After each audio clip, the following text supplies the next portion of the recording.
Musikariak Palestinarekin ekimenarekin bat egin eta Euskal Herriko 172 musika taldek baino gehiagok Spotifytik alde egitea erabaki dugu. Multinazionalen esku dagoen plataforma batek dena delakoa izan da ere, nekez ditu eskua garbi.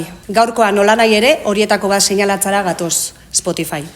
Ia 700 milioi euroko inbertsioa egin du Spotifyko nagusi den Daniel Ekek dron militarrak garatzen dituen Helsing Defense armagintza enpresan. Abuztuaren hasieran sortu zen egun musikariak Palestinarekin dena, pare bat musika taldetako kideen eskutik.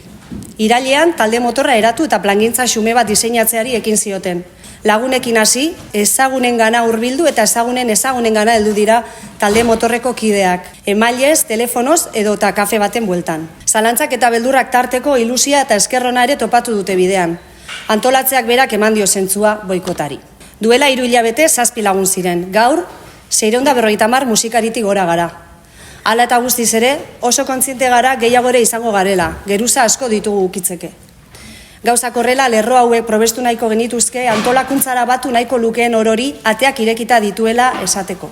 Horrez gain, azpimarratu nahiko genuke, musikariak Palestinarekin ekimena ez dela moraletik mintzatzeko jaio. Are gutxiago, gremiokideak seinalatzeko xedez. Kontziente baikara Euskal Herriko musikarion kasuistika eta lehentasunak desberdinak direla kasuan kasu. Jakinik Spotifyren dako ez garela inor, asmo hori bera bultzatu nahi dugu kontrako norantza.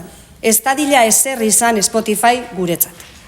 Kontziente gara dimensio horretako plataforma batean Euskal musikariok apenas dugula ekonomikoki eragiteko gaitasunik. Baina sinetsita gaude, egin dezakegun ekarpenik handiena dela boikot kolektiboa, eta haren bitartez zabaltzen dugun mezua.